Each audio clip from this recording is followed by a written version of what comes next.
So you might have heard that Bethesda has announced yet another version of Skyrim, whilst fans of good Fallout games are being starved of content.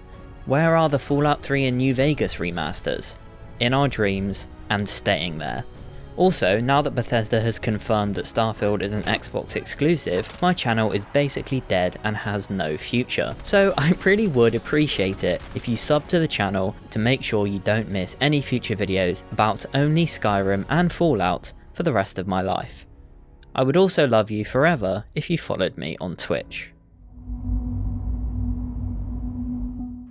Gunsmoke by Sir Dinsey changes the ballistic weapon's flash muzzles to smoke muzzles, making some of your ballistic weapons produce plumes of smoke every time you shoot. The mod also affects NPC weapons, Vertibird miniguns, Sentrybot miniguns, Mr. Gutsy's gun and turrets. It does not affect explosive or energy weapons. I'll be honest, I had some compatibility issues with this and improved lighting ballistics. I only really noticed a difference on pipe weapons and the submachine gun. I also tested a combat shotgun and minigun, but I couldn't really see much of a difference. That might have just been my experience, yours could be different. However, there is a noticeable difference with turrets, and when you're fighting a large group of enemies, you can kind of notice that there is more smoke going on. The smoke effect, especially on a submachine gun, can get a little bit intense and cover a decent chunk of your screen, but if you like the look of it, give this mod a download.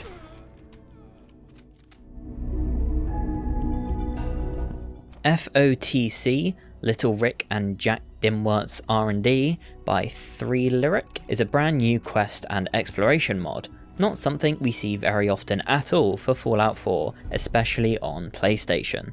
FOTC is a new series of factories that the mod authors are working on, centered around recycling, manufacturing, arcade games and other research and development projects. To start this mod, you will just go to the factory's location southwest of the 4-leaf fish packing plant and the quest will automatically start. You will have to make your way through the factory by exploring and finding clues to the location of the keys and buttons that will unlock more areas for you to explore.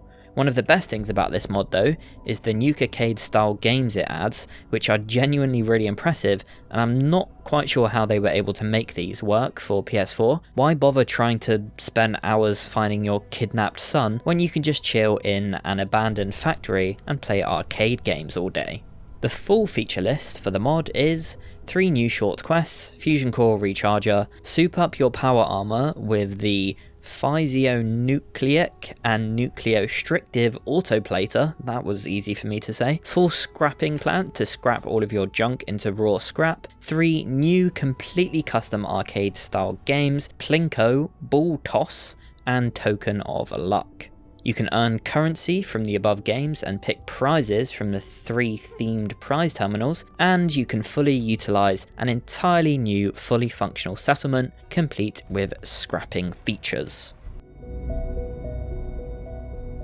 Liberty Reborn by Suicide5612, a popular PC and Xbox mod that has been redesigned from the ground up for PlayStation players. The mod's description describes the mod as a Minutemen overhaul mod that aims to make the Minutemen worth siding with. This mod completely overhauls the Minutemen by giving them better gear, stats, amongst other additional features. This mod will turn the Minutemen from simple farmhands into a proper army that you can lead proudly into battle. No longer do the Minutemen get weaker as you progress and level up, but get stronger as you do. This in turn actually makes siding with the Minutemen worth it, as they can deal with late game enemies. The features of the mod include Minutemen spawn with better gear and armour, no more shoddy laser muskets, Minutemen have received a boost to their HP, Minutemen now use the correct Minutemen class instead of the default Raider class, Minutemen now have a rank system, and major Minutemen characters now have a title in their name. Sunlight Alignment Tweak, Better Dawn and Dusk by Console Pheasant, great name by the way, is a mod that improves the realism of shadows during dawn and dusk. The description tells us that this mod aligns the exterior world lighting with the sun and moon and allows the game to cast shadows at shallower angles. It includes a script that automatically reduces shadow intensity at sunrise and sunset for a more realistic environment.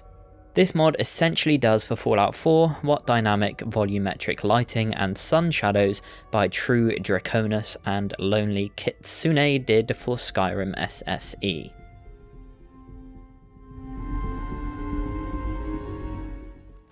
Clean Blades by LBGshi cleans up the bladed weapons in the game. The description tells us Clean Blades replaces the rusty, worn-out look of swords, knives, and machetes with the brilliant sheen of a weapon that's been cared for. Wander the wasteland with pride, knowing that your trusty blade will last a lifetime. The following bladed weapons and their in-game mods, such as Serrated, have been cleaned up: Assaultron Blade, Chinese Officer Sword, Combat Knife, Disciple's Blade, Machete, Revolutionary Sword, and Switchblade. What I would like to know is who has been going around the Commonwealth restoring all of these old rusted blades. They must be pretty sharp. Apocalyptic Fallout, baby! Weathers and Interiors is a mod that I think gives Fallout 4 strong New Vegas vibes by making the wasteland look very orange and red. It also makes the game feel a little bit darker and more depressing at night, but you know, in a good way. The mod's description tells us this mod is a complete weather overhaul, changing every weather in the Commonwealth. It adds in 9 new kinds of weather and climates, from blood rain to New Vegas inspired weathers. Features of the mod include new and modified weathers and climates, specific weathers for unique areas, darker nights, and redone interior lighting. Here are some more screenshots because the images will do a much better job than words for this mod.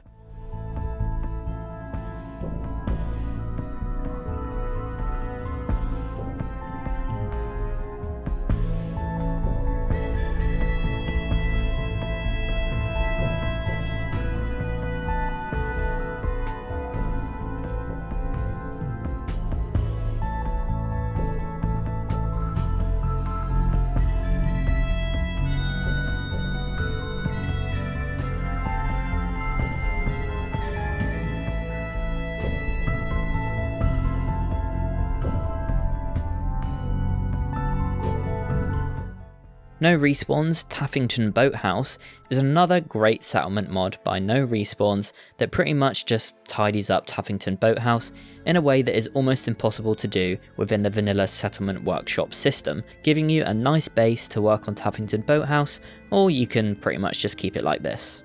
The mod's description tells us all corpses, debris, traps, bloodstains have been removed, roof and ceiling has been repaired, added scrappable rail signs for both Safe House and Ally, so you can pick, if either, which one you'd like. All windows have been boarded up, but you can scrap the boards if you don't like them. Better Dialogue Muted Protagonist by Heavy the King is a very interesting mod that I'm sure you've worked out mutes your protagonist so you will never hear them talk, much like any other previous Bethesda Game Studios game.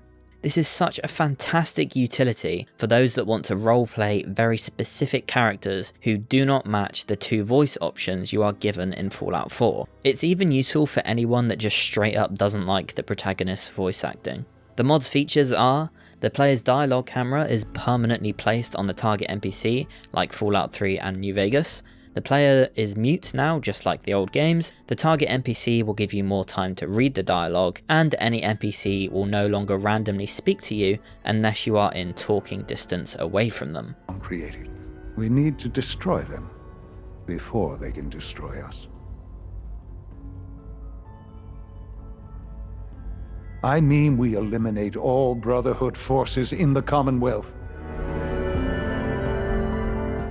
Mechanist Drones, Grenades and Settlement Defense by Jassian adds mini vertibird drones that you can summon to help you in combat or defend your settlement. The mod's description reads: ever wanted miniature vertibirds that would fly around you or your settlements ready to destroy every enemy in sight? Then this is the mod you're going to want. To be able to spawn these little drones, you will have to craft grenades at a chemistry station or build them at your settlements using the special menu. There are 5 classes of Mechanist Drone, each with their own unique specialities.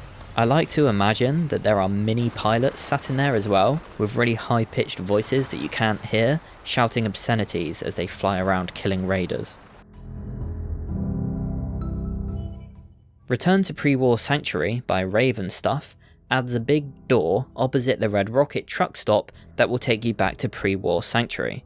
I love this because with the looming threat of a nuclear explosion, I always rush out of the pre-war area at the start of the game and never really had the chance to take my time to actually have a look around and explore it.